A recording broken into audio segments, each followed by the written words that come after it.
Okay, so I read somewhere that people like watching Blitz games, so I'm gonna play one or two.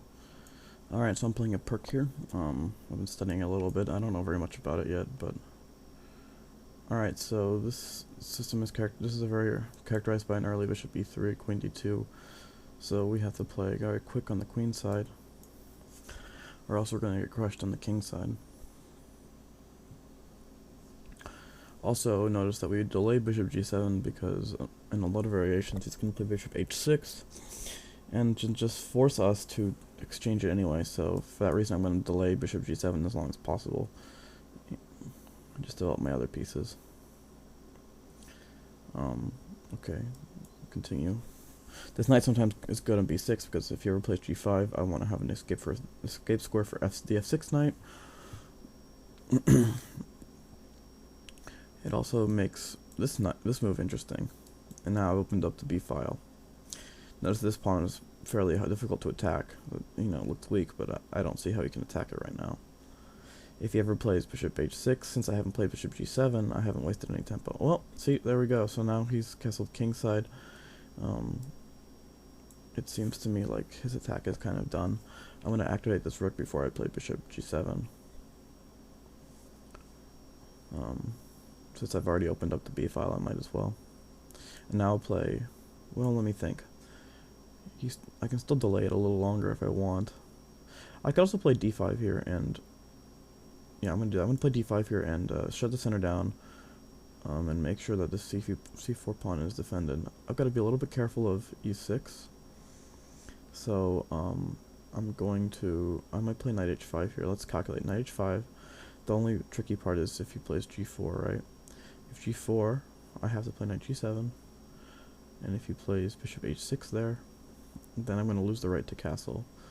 But that might not be a huge deal.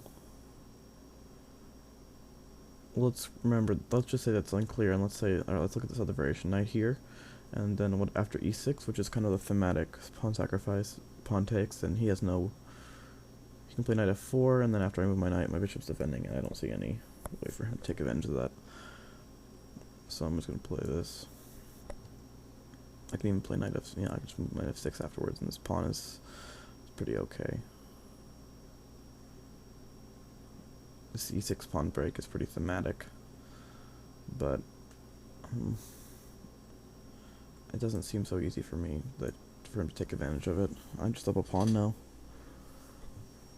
And not only that, f4 looks really bad to me. It blocks his black bishop. So it lets me play bishop g7 without any real problems. I can hop my knight into here to e4, which I'm going to do, and that way I can also guard c5. I'm going to put this bishop here, so if he ever plays knight c5 after I take and he takes, it'll open up my bishop.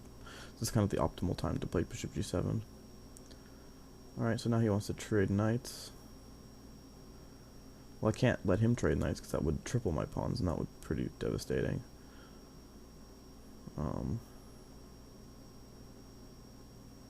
So I don't want to do that.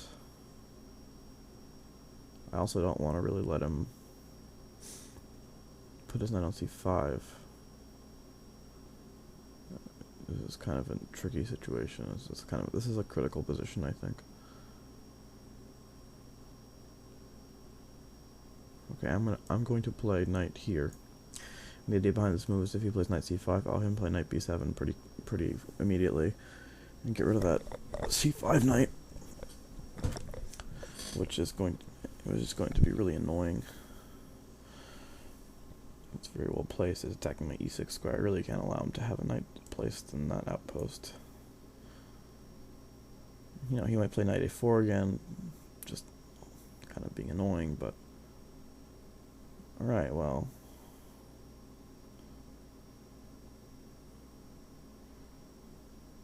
Seems... So he's, gains a tempo, I guess, but... He gains a tempo, but it also should be noticed that if I ever move this knight, I kind of gain tempo back. And I'm just going to try to castle and hold off f5.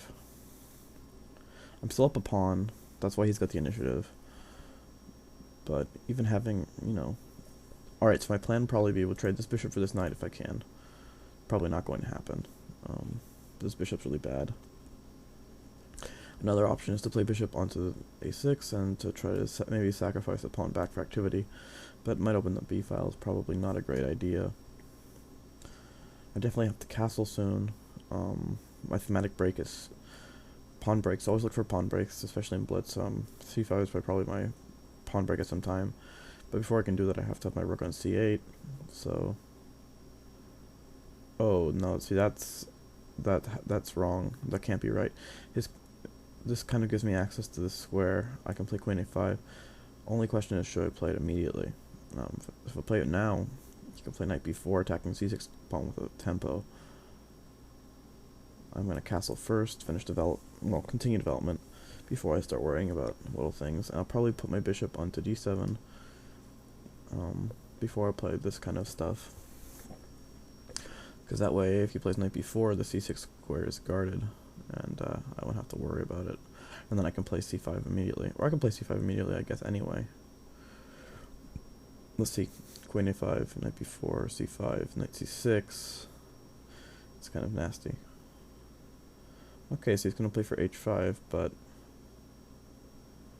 I mean, you know, it's a little silly, I think. I don't think it's going anywhere with that. So I'm going to finish my development, and I'm going to trade this knight off. Or at least play for c5. Okay, so now his threat's a little bit more dangerous. If he plays h5, his queen can go to g4 and stuff. So the question is, should I play h5? Well, if I play h5 and he moves his knight out of the way, but his knight really doesn't have a good square to go to. You can play g4, I guess. If it takes a little while, I'm going to play it. It might be a mistake. I'm not really sure. It gives me a little bit of time, though. It gives me a move. And I can play queen a5 pretty quick. And his knight's really awkward. Actually, queen b6 is probably better than queen a5. Well, I don't know. Yeah, queen b6 is better because it lets me kick his knight with a5, and then I can play c5 really, really quick, really fast. I need to hurry up here. His knight's really poorly placed here. I don't really want to play c5 immediately, though, because his bishop will kind of start playing. I'm going to remaneuver this knight first to f5. Maybe he'll undouble my pawns for me. And now, actually, to play g4, he's going to move his knight, and I can hop into a4. Perfect, so now I get my knight onto this kind of square. He's got to be careful. Alright, well, I actually don't think his... Oh, well, I just blundered a pawn. Because I've got a minute left. Well, maybe not. Instead of, after pawn takes pawn, I'm not going to do pawn takes pawn, I'm going to do bishop takes pawn first. I'm attacking his rook.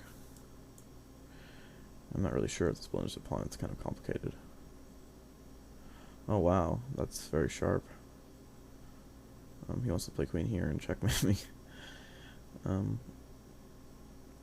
So I have to prevent that. Actually, I can take. He plays queen h5, I can play knight f6. And I can attack his queen and guard the square, and I'm still got a rook up.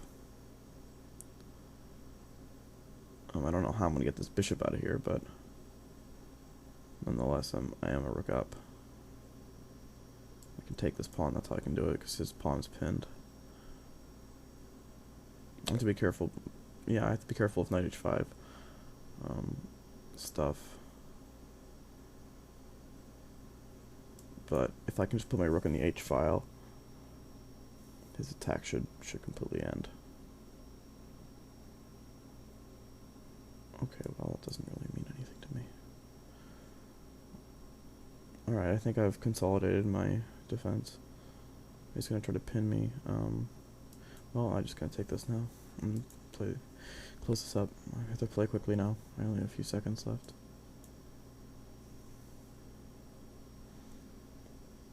Alright, well, he's running out of pieces. I'm just going to keep taking. Do a check. Alright, well, this is over. Alright, I hope you enjoyed that.